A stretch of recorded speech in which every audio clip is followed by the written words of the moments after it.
It's madness in Motor City as NASCAR on Prime heads to Michigan International Speedway. 200 miles per hour feels even faster than it sounds. These white-knuckle, three-wide thrills bring us one of the fastest tracks in the Cup Series. So strap in and stream Michigan Sunday at 1:30 p.m. Eastern. NASCAR, it's on Prime. Picture this. You're halfway through a DIY car fix, tools scattered everywhere, and boom, you realize you're missing a part. It's okay because you know whatever it is, it's on eBay. They've got everything. Brakes, headlights, cold air intakes, whatever you need. And it's guaranteed to fit, which means no more crossing your fingers and hoping you ordered the right thing. All the parts you need at prices you'll love. Guaranteed to fit every time. eBay. Things people love. Criminology is a true crime podcast that may contain discussion about violent or disturbing topics. Listener discretion is advised.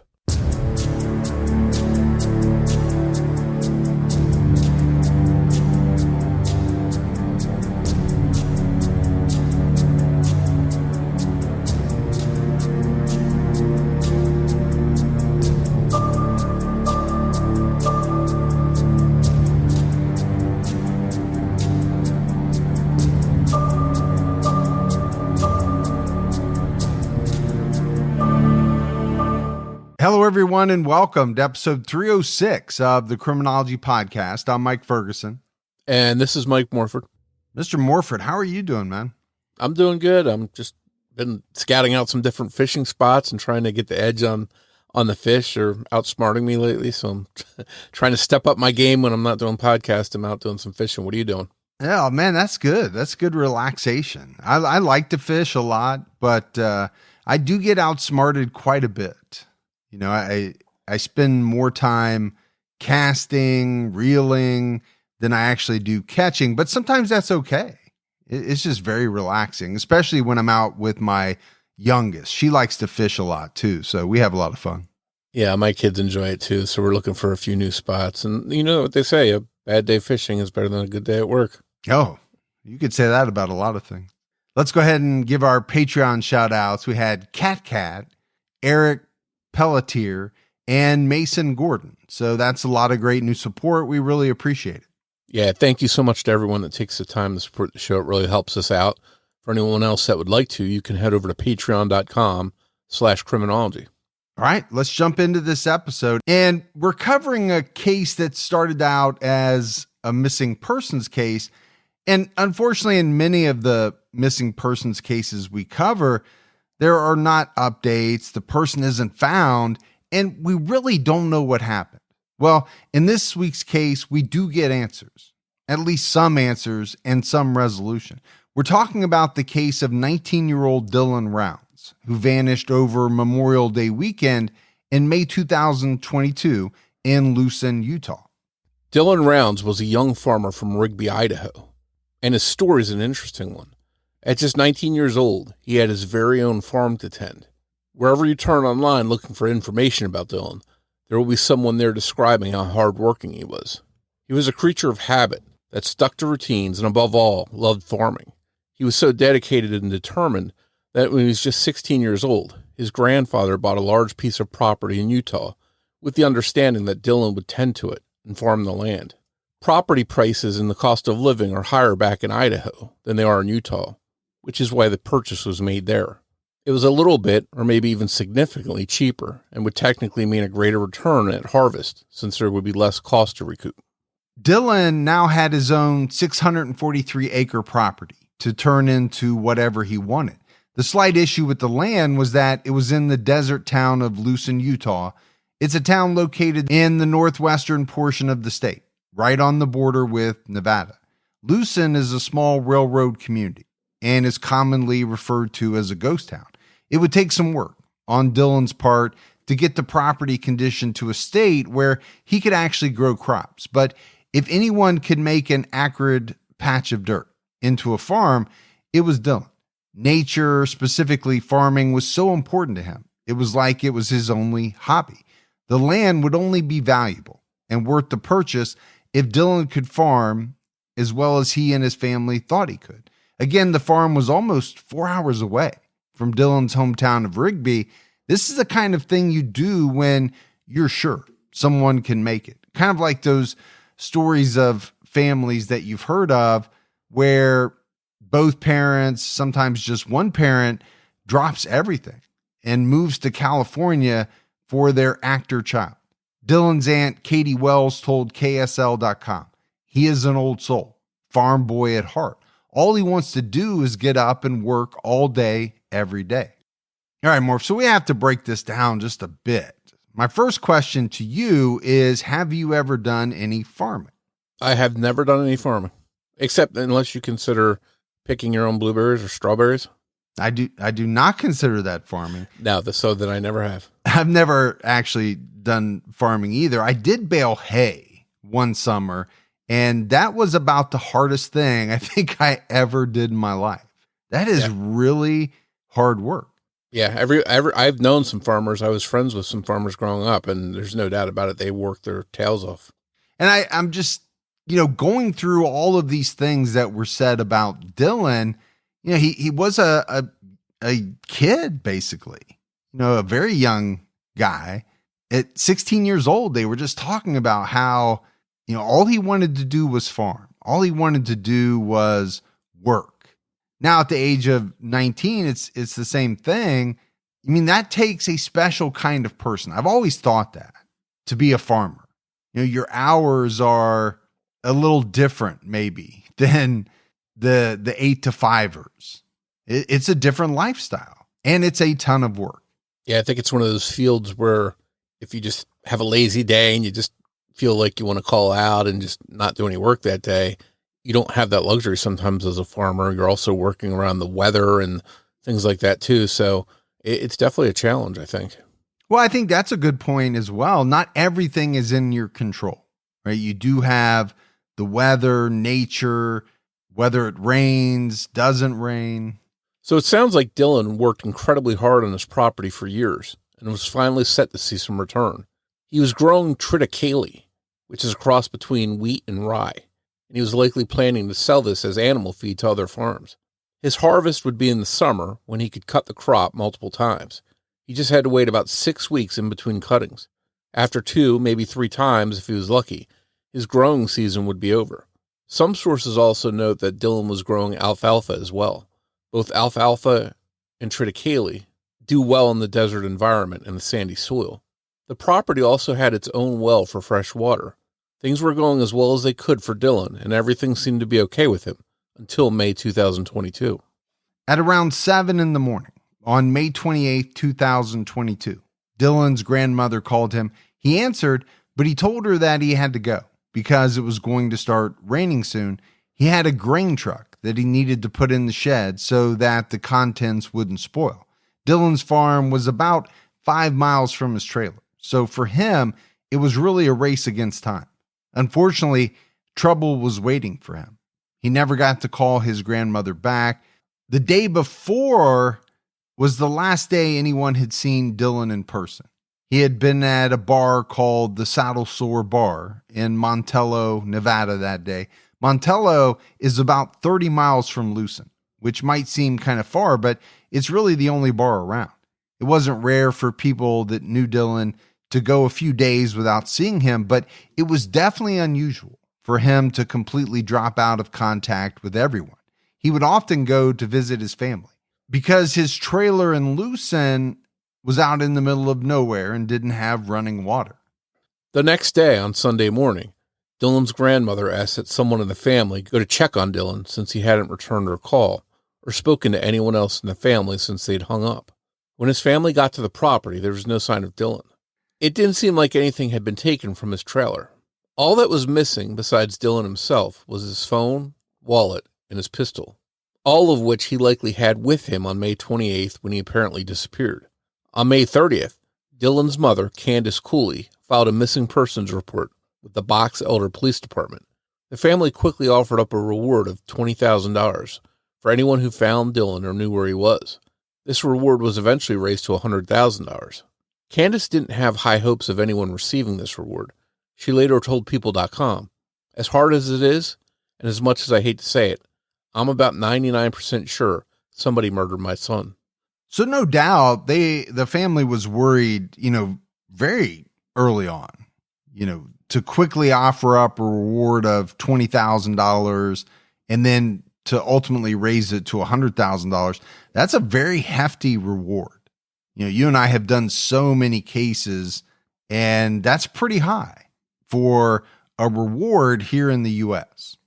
Yeah, and to me, I think that just sums up that they really knew Dylan's character, that it was not like him to just drop from sight. So they thought he might be in harm's way, and time was of the essence. So I think that's why they came out so quickly with that hefty reward. Well, if you have the resources to do it, obviously that is a good tactic to try to get someone to come forward with information. And the other thing that kind of dovetails into is Dylan's mother, Candace, saying that she really didn't have high hopes. We've seen that kind of run the gamut. People thinking very early on that something is wrong with their loved one, to people holding out hope for 30, 40, 50 years. But for her to say, I'm about 99% sure somebody murdered my son, that tells you her thinking right there. Yeah, and I think some people are probably naturally more optimistic than others. Some people are half water, glass half full, some are half empty. And maybe in this situation, some people look at things the same way. Some people are more hopeful. Some people are doubtful. But that's got to be a terrible feeling to know in your gut, feel 99% sure that somebody has killed your son and not know who or why or how to find your son. It's got to be frightening. The first thought in some people's minds was that maybe Dylan wasn't as dedicated and responsible as he had been described by his family. Or maybe he finally buckled under the stress and decided to leave everything behind. Their thinking was that, here's a 19-year-old kid working his tail off, and instead of hanging out with friends and having fun, and maybe he just had enough and decided to walk away from it all. But Dylan's mom, Candace, thought that this scenario was absolutely impossible. She later told Oxygen he did not walk away from his lifelong dream. Dylan's biggest stress was getting his crop to grow. Besides, if all the work was all too much, him leaving it behind would have likely come much sooner. He was on the verge of finally seeing the fruits of his labor. So why walk away at this point? She told Oxygen his lifelong dream was to have his own farm. He had spent the last 2 summers ripping out and redeveloping that ground on his own. He got his water rights. He did everything. And this year, his grain was finally coming up. He finally got a crop. He got his pivot up. It was a fully functional farm. So there's no way, based on that, at least in Candace's mind, that her son would just up and walk away. And, to me, that makes a lot of sense, right? We just talked about a little bit earlier how much work this would have been, and just how much work farming is in general. To think about, this kid, this young man spending a couple of years just trying to make this thing work. And now he's on the verge of seeing the results and actually, making some money, selling his crop. When you look at it, in the grand scheme, that doesn't seem like the time that someone would just voluntarily walk away. Yeah, the fact that he was at the finish line, it doesn't seem to make a lot of sense that he would just choose to up and leave right then when he was about to see his crop come up. And, I could see if he decided after the first harvest, okay, this was more than I could handle. It just, I don't know what I was thinking. Maybe walk away at that point and tell his family, this isn't for me. I've got to find a new path. But to just disappear right before his crop is coming in, that the timing just doesn't seem to add up. And that's the way that I often gauge these cases. Now, it doesn't mean that something couldn't happen in a way that you don't think it would, because we know strange things happen. People do strange things, but I just kind of judge everything on how plausible it is. And I think that's exactly what Candace was doing as well. Early on, some of Dylan's family feared that he had some sort of accident on the land. There are venomous snakes in that area, and he was working with farm equipment, and maybe he had gotten hurt somehow. In looking closer at some of the clues on Dylan's land, it appeared that someone had staged the area where his truck was found, and it didn't seem like Dylan was the last one to drive it. The truck was 100 yards from the shelter he was rushing to park it in. As we mentioned, on the phone he told his grandmother that he had to rush to put the grain truck in the shed because it was going to rain. There were no tire tracks leading up to where it was parked. And this was odd, since the tires would have easily made tracks in the mud if it had been driven during or after the rain. But the wheel wells were full of dried mud. This made it seem that perhaps someone had driven it in a muddy area since there was mud on the wheel wells, but since there were no tracks here, they perhaps drove it before it rained in a different muddy area. But this is at odds with Dylan telling his grandmother he was in a rush to go out and move his truck undercover. The outside of the truck was spotless, like it had been washed. This lack of tire marks and the truck being too clean weren't the only things that made Dylan's family think that someone else was involved in his disappearance. So this is definitely, part of the mystery here. For me, the thought that a truck is spotless, as though it had just been washed, but yet the wheel wells were full of mud. That seemed, strange. And then obviously you have the no tire tracks where there should be tire tracks. If it was driven when it was thought Dylan, would have driven it there, I think it's pretty easy to see why Dylan's family thought that, this wasn't right. Something bad happened. Someone was involved. Dylan's truck had been placed into 4-wheel drive. That might seem normal, but Dylan had very recently informed his family that the 4-wheel drive wasn't working. So why would he have tried to use the 4-wheel drive, and why in that generally flat area? Which, if we go back, to the lack of tire tracks, was dry. When Candace got in Dylan's truck, she was expecting to have to move the seat up because her son was about a foot taller than she was. Strangely, the seat was in a position that she would have been able to drive the truck in. It was completely obvious to her that Dylan had not been the last one in that truck. Dylan's pickup truck was also locked when investigators found it, which was unusual. According to Dylan's family, he never locked his truck. And I think this is something that comes up in a lot of cases where, a car is found and the setting of the driver's seat doesn't seem to make sense based on the person that was thought to have been driving it. And in a lot of cases, it turns out, well, that's because, the killer or the perpetrator or whatever you want to call the person was the last one to drive the vehicle, and they had to move the seat to accommodate them. Now, what I found strange here was that the seat was in a position where Dylan's mother could drive it. So what does that mean? That we're talking about someone about her same size? Someone not nearly as tall as Dylan? Yeah, it's definitely an interesting clue and something they noticed, and they were probably hyper vigilant about everything around there and around his truck and its condition. So they noticed all these things. But one thing that jumps out to me was we've probably mentioned seats being in the wrong position 1,000 times. It's maybe a good thing that some of these people that do these kinds of things aren't listening to the podcast, because then they'd start realizing they need to put the seat back in its normal position and throw the police off.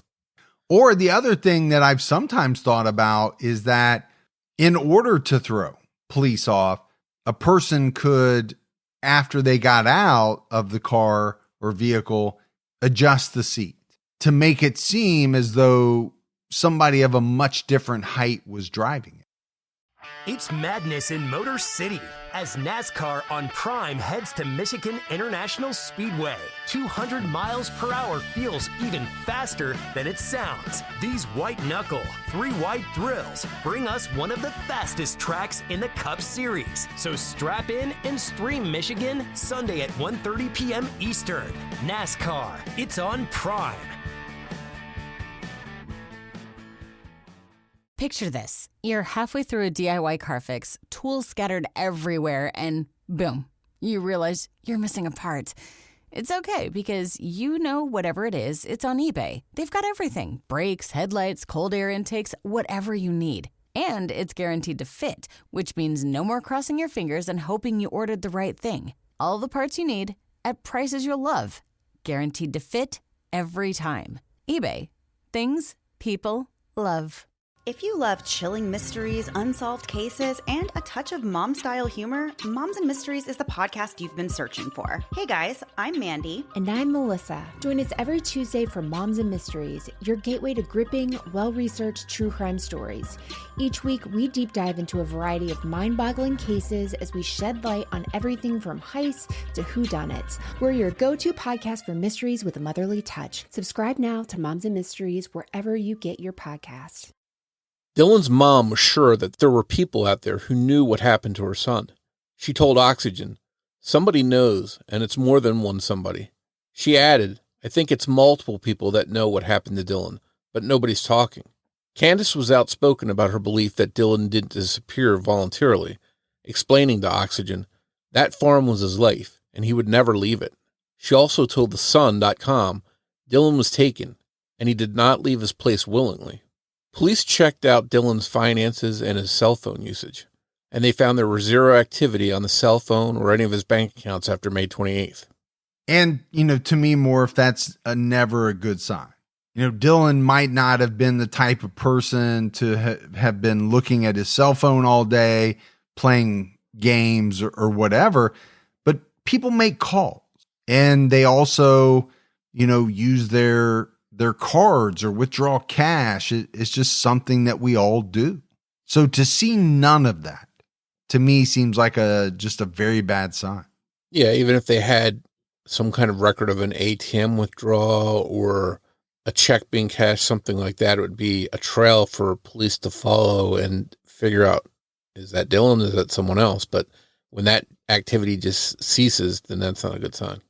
One odd detail came to light. The key fob to Dylan's truck and his pistol were both placed into his trailer after it had been searched. Before reporting him missing, Dylan's parents had both looked through the trailer and noted that the gun case left on the sink was empty. 2 days later, the fob and the pistol, both completely free of fingerprints, were lying next to each other inside the trailer. This undoubtedly raised red flags and seemed to indicate that someone was trying to fluster any investigation into Dylan's disappearance. On May 30th, just hours after he was first officially reported missing, Dylan's boots were found on his property, 100 yards south of where his grain truck was found parked, which meant if he was out there walking around, he was barefoot or at the very least in his socks, and this was preposterous to Dylan's family. His mom, Candace, told Oxygen, "A kid doesn't go walking in the desert without his boots. He was very particular about his boots. He wears a pair, and it's always the same pair. When they wear out, he goes and buys the exact same pair of boots. There was a visible dark stain on one of the boots. It appeared to be blood, so a swab was taken and sent off for analysis. One other thing about the boots is that it didn't look like they had been out there during the rain because they were dry." While it was blatantly obvious to Dylan's family that he had met with foul play, the police didn't immediately agree with them. They considered the possibility that he may have gotten hurt on his property or that he could have left on his own. So the public attention on the case got off to a slow start.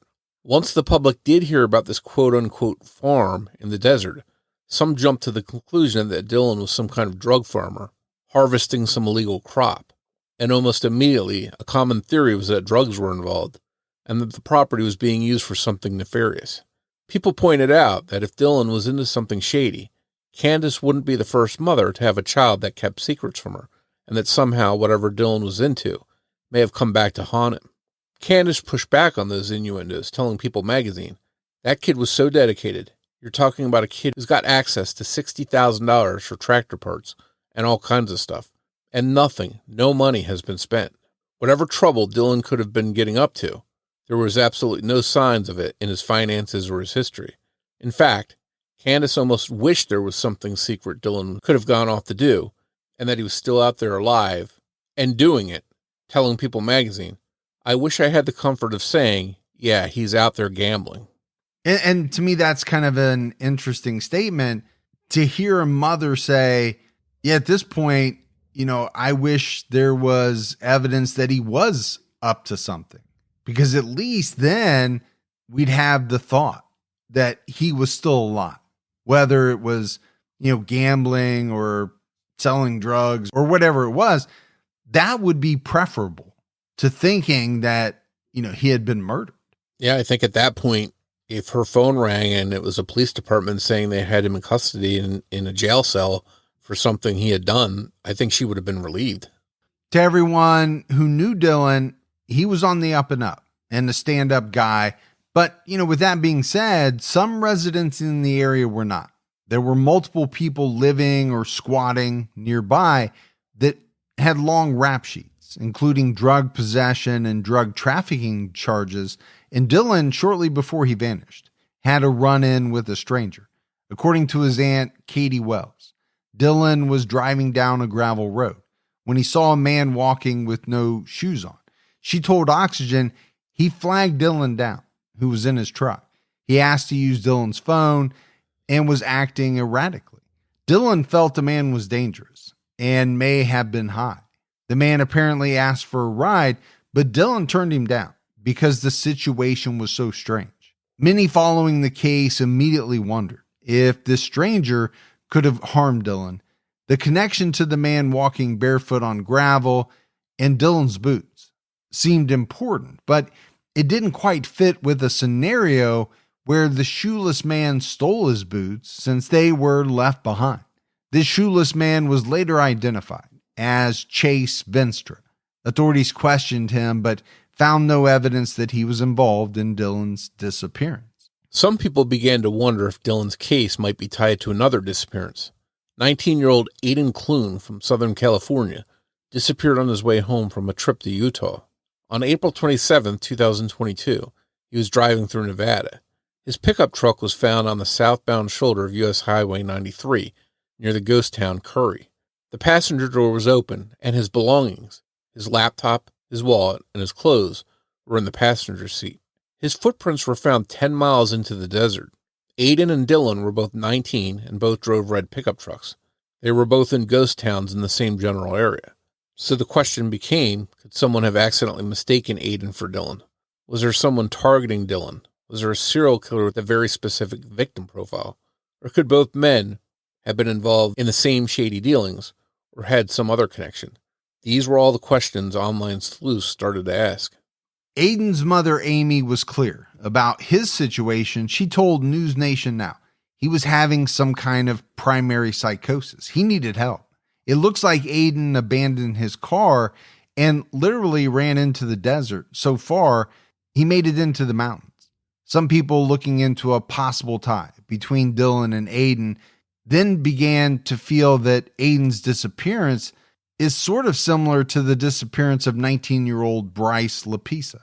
On August 29, 2013, Bryce was reported missing somewhere on his drive south from his school near Sacramento to Castaic, California. He had broken up with his girlfriend the previous day, and then he didn't show up at home. Authorities found him about 4.5 hours south of Sacramento in Bakersfield, parked. They ended up searching his car for some reason, but he didn't have anything illegal with him. He was free to head to Castaic, about an hour and 15 minutes south. At 2 a.m. on August 30th, Bryce spoke to his parents and said he was on the 5 freeway, but wasn't sure exactly how far away from home he was. He decided to pull over and sleep in his car. At 2:08 a.m., his mom told him to call her in the morning, and they hung up. Around 5 a.m., Bryce's car was found crashed at Castaic Lake.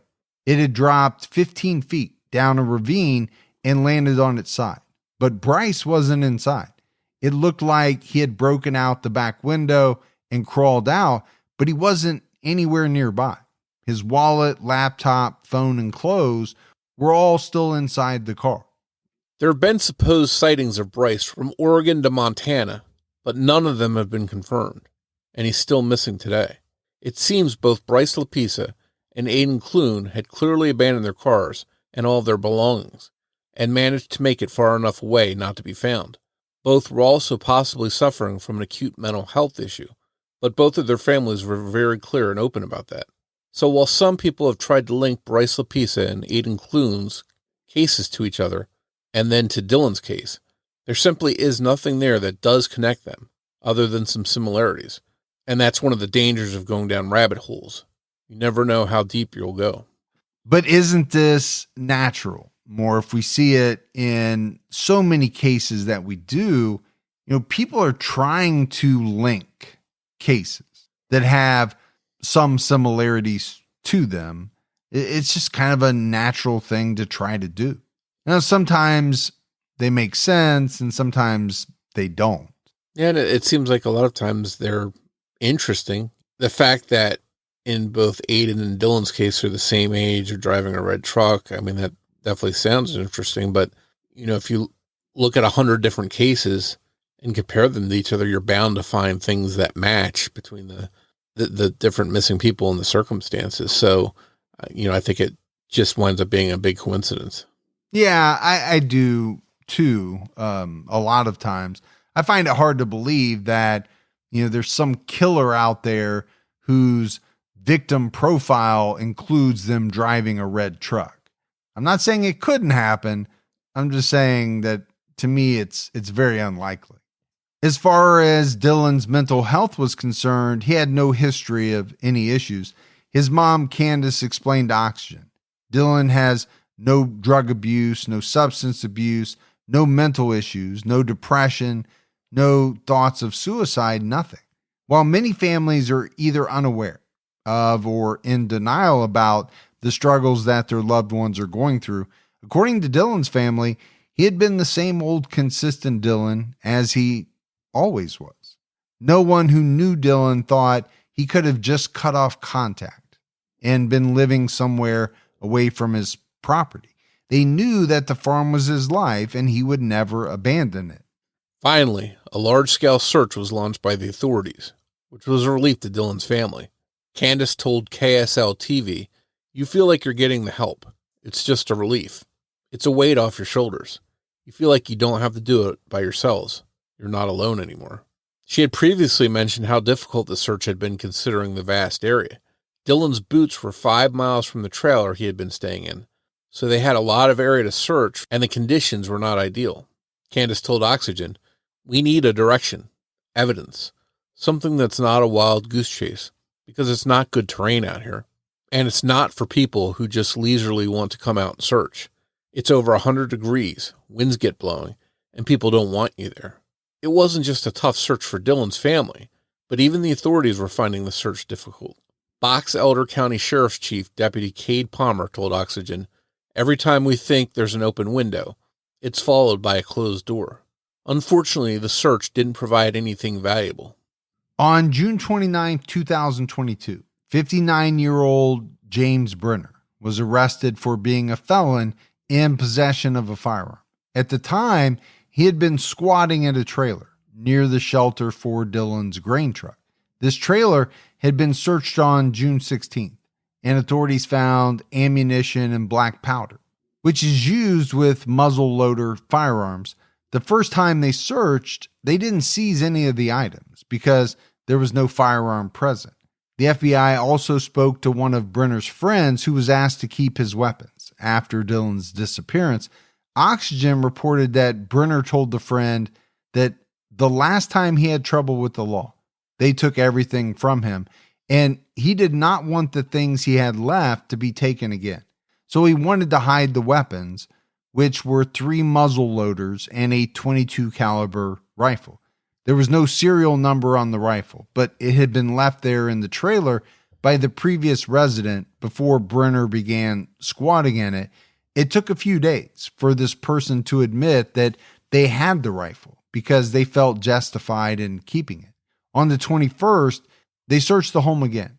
According to Oxygen, this time they seized 1 box of .45 lead round ball ammunition, 1 box of Spear 570 lead ball, 1 box of Federal 45 lead ball ammunition, ignition caps, 4 pounds of Hornady black powder, and speed loads. Brenner had been convicted of similar charges in the past, at least 3 times, and as recently as 2012, he was sentenced to serve 33 months in prison in connection with some of his offenses. It turns out that James Brenner and Dylan Rounds knew each other. Dylan had once given him a job baling hay, and he lived on Dylan's property for a period of time. He was considered a family friend by Dylan and his family, according to the arrest affidavit for Brenner. On July 7, 2022, the Box Elder County Sheriff's Office announced that James Brenner was officially a suspect in the disappearance of Dylan Rounds. By this time, it was clear that authorities were no longer looking at Chase Venstra, the shoeless man we mentioned earlier, as a suspect. And I can see why authorities would, definitely want to look into this James Brenner. He had served time in prison. He had these muzzle loaders. He was squatting kind of on the property, and he knew Dylan. They knew each other. So there was a connection. Yeah, what jumped out to me was this whole story. He told his friend that he needed him to hold these guns so they didn't get taken away from him. The timing of that was pretty interesting. Yeah, because you could make the case that, okay, the authorities had taken his guns before. He didn't want that to happen again. But you could also make the case that possibly one of those guns was used to kill Dylan, and therefore he didn't want the authorities to get their hands on it. It's madness in Motor City as NASCAR on Prime heads to Michigan International Speedway. 200 miles per hour feels even faster than it sounds. These white knuckle, 3-wide thrills bring us one of the fastest tracks in the Cup Series. So strap in and stream Michigan Sunday at 1:30 p.m. Eastern. NASCAR, it's on Prime. Picture this. You're halfway through a DIY car fix, tools scattered everywhere, and boom, you realize you're missing a part. It's okay because you know whatever it is, it's on eBay. They've got everything. Brakes, headlights, cold air intakes, whatever you need. And it's guaranteed to fit, which means no more crossing your fingers and hoping you ordered the right thing. All the parts you need at prices you'll love. Guaranteed to fit every time. eBay. Things people love. When Brenner was named a suspect, Dylan's father went back in his memories looking for anything that may provide a clue as to why Brenner might want to harm Dylan.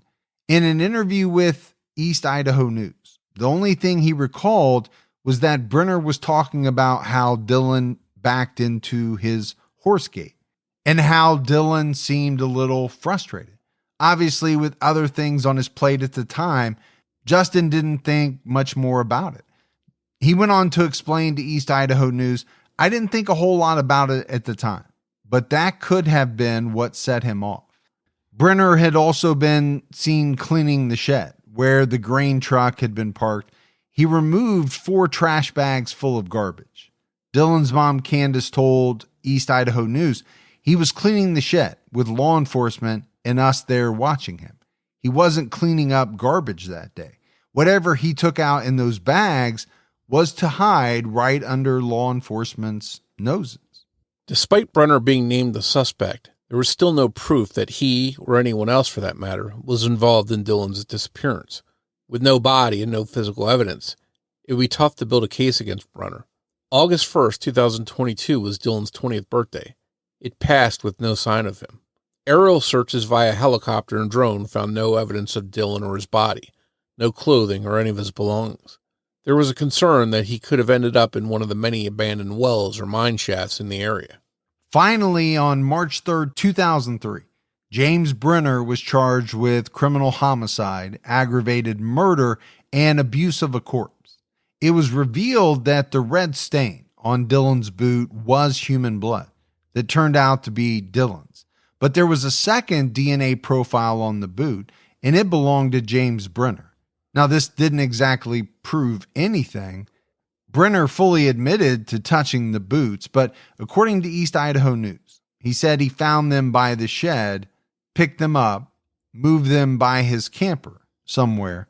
But the crucial piece of evidence, the smoking gun in this case, turned out to be Dylan's phone.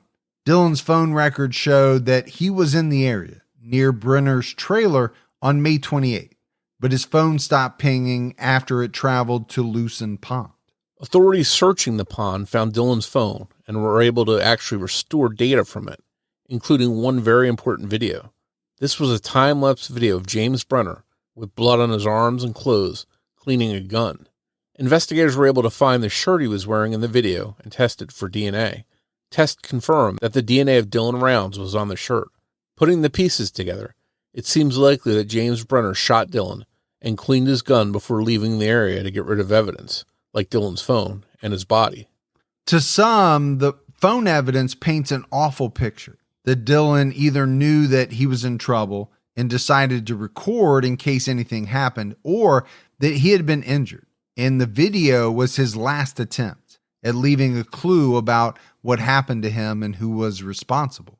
But investigators believe that by the time the video was taken, Dylan had already been killed. The video was taken at 7:27 a.m., about half an hour after Dylan spoke to his grandmother on the phone.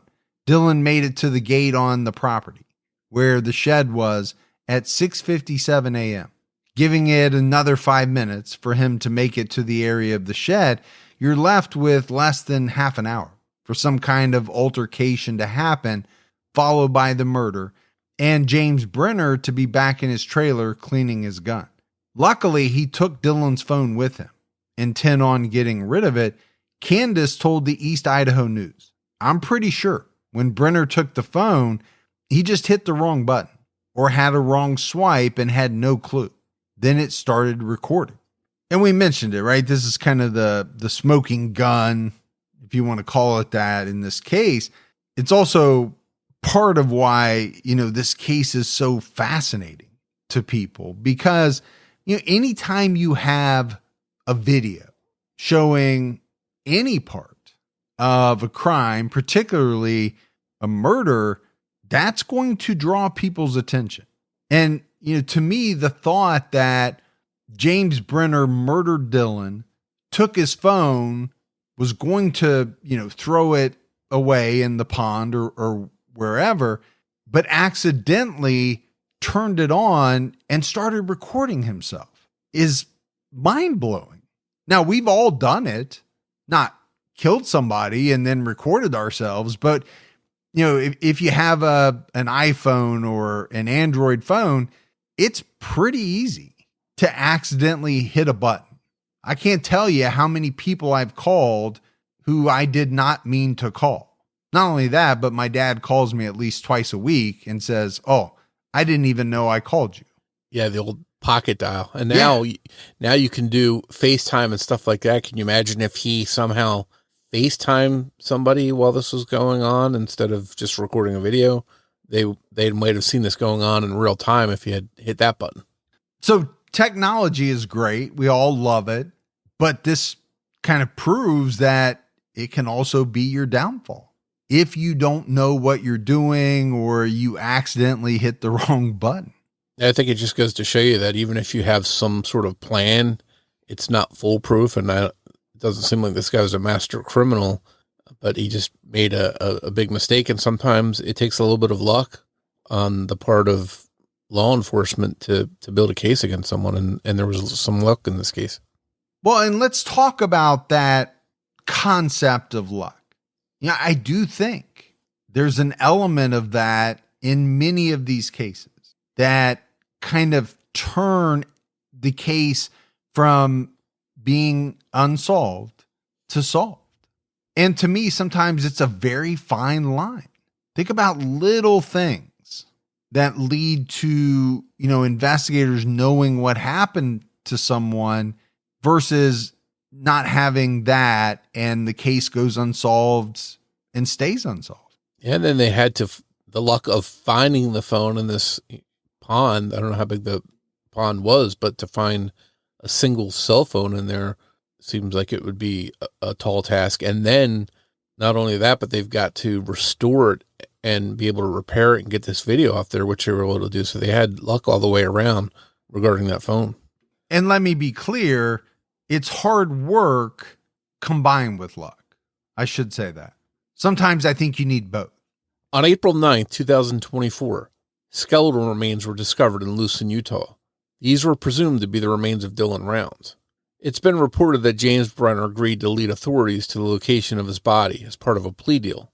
On April 10th, it was announced that the medical examiner had confirmed the identity of the remains as being those of Dylan Rounds. Some reports mention that this area where Dylan's remains were discovered was on his property, but it's unknown how Brenner hid his body. The Box Elder County Sheriff's Office released a statement, reading in part, "Grateful to everyone who assisted and supported the investigation and search efforts on this exceptionally challenging case." Dylan's family shared the same sentiment. His mom, Candace, told Oxygen, "We are grateful now that we have Dylan's body and can bring him home as we continue our fight for justice." Knowing what exactly happened to Dylan hasn't eased his family's minds, but knowing where he was and not having to search for him with no results was a relief. Candace told NBC News, "We were getting ready to plan searches for the summer. Now we don't have to do that." And this is a big thing that crops up in many cases. You often hear people talk about, in unsolved cases especially, it's the not knowing. That is the hardest for them.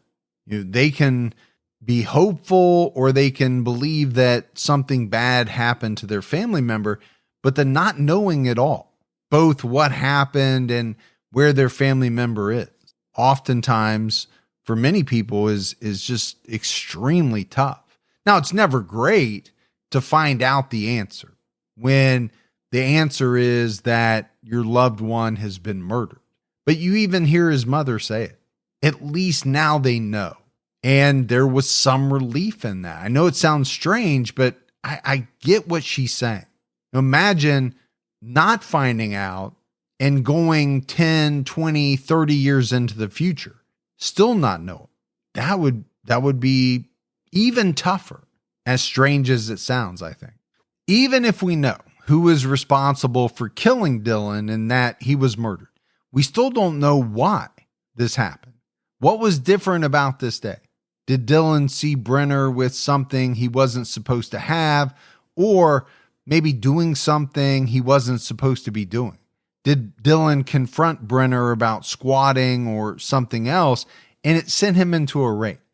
We may find out more when Brenner is sentenced, but he may also stay silent. We'll have to watch closely to see what other details, if any, are released. Early on, in an attempt to preserve evidence for the investigation, Dylan's family had shut off the water flow from the well on his farm. The growth of the triticale didn't slow despite not receiving any more water. Dylan's grandmother, Denise, asked Candace to dig up some of the triticale for her and preserved it in clear resin that she turned into necklaces. The perfect thing to remember Dylan by. The thing he loved to do above anything else. Now they'd all have something special to remember him by. It seems that for Dylan's family, they take some comfort in knowing he died in a place he loved and that he was doing what seemed to be his dream job. Candace told People magazine, "From the time he was little, he just wanted to farm. He was your true American farmer. Dylan would have been one of those good old boys in his overalls in the coffee shop, chewing straw, drinking coffee. That's what he was. That's what he was born to be." But unfortunately, he was killed at the age of 19. So that scene of, him being older in his overalls, chewing straw and drinking coffee, it never came to fruition. And for me, that's one of the things that I struggle with in these cases, especially when you have a younger victim, someone who loses their life, who's really just starting it out. I'm always left with these questions of, what would they have gone on to do? And I think it's just part of the sadness. Obviously, it's terrible that they lost their life, but I'm also left kind of thinking, and I'm sure their families are as well, and it's tough on them. What would they have done? What would they have been like at 30, 40, 50? Would they have married? Would they have had kids? Would we have had grandchildren? Those are tough thoughts. Yeah, and in a case like this, you can't really go back in a time machine and make Dylan make different choices. maybe he could have taken a job that he didn't like, that he didn't love, and never encountered Brenner, and he'd be alive today. But then again, maybe he'd be stuck in a job that he hated and wasn't his dream. So I think his family really seems to take comfort in the fact that he was doing what he loved, and a lot of people would probably be happy to be doing something they love, and Dylan was really doing that. But unfortunately, we also know that a person could encounter someone like James Brenner in any scenario, in an office setting. Pick any job. There is a chance that you could encounter someone who makes the decision that they're going to take your life. But as we wrap this one up, Morf, you posed one of the big questions in this case, which is why? We know kind of some of the things that did happen, but it's the reasoning behind it that we still don't know. We heard a quote from Dylan's dad about Dylan supposedly backing into this horse gate, and that he thought this potentially set James Brenner off. But we don't know that for sure. There was a lot about, Brenner squatting. So first of all, how did he even have a horse gate? Or was this just a horse gate that was on the property where he was squatting? Could it have been that, like you asked, Dylan saw Brenner doing something? We're just going to have to wait and see if we get those answers. Part of me thinks that since he agreed to a plea deal, he should be forced to give some of those answers. Yeah, I agree with you. And hopefully that's one of the conditions or stipulations. But, each plea deal can vary. And maybe his agreement here was that he just would provide the location of the body and nothing beyond that. But I guess we'll have to see what emerges. But hopefully for his family, they find out some of those answers. And I know some people probably have issues with some plea deals. Here, I can understand it. You want, I think, for the family to be able to recover Dylan's body. You want them to have that to be able to bury. And so if you have to strike a deal to get James Brenner to lead you to the body, I think that's important for the family. Now, it may mean that, he'll do less time than he ultimately would, but those are the kinds of things that, prosecutors have to wrestle with. And hopefully it's in consultation with the family. And they were probably very okay knowing that they were going to get Dylan back. But this is a case where I think we will find out some more. We're going to have to keep an eye on it, mainly for the why. But that's it for our episode on Dylan Rounds. If you love the show but haven't done so yet, take a minute, go out, give us a 5-star rating. You can leave a review. Also, keep telling your friends. Word of mouth about the podcast really goes a long way. If you want to find us on social media, we're on X with the handle @CriminologyPod. You can also find us on Facebook by going to facebook.com/CriminologyPodcast. And you can join our Facebook discussion group, Criminology Podcast Discussion and Fans. So that's it for another episode of Criminology, but Morf and I will be back with all of you next Saturday night with a brand new episode. So until then, for Mike and Morf, we'll talk to you next week. Take care, everyone.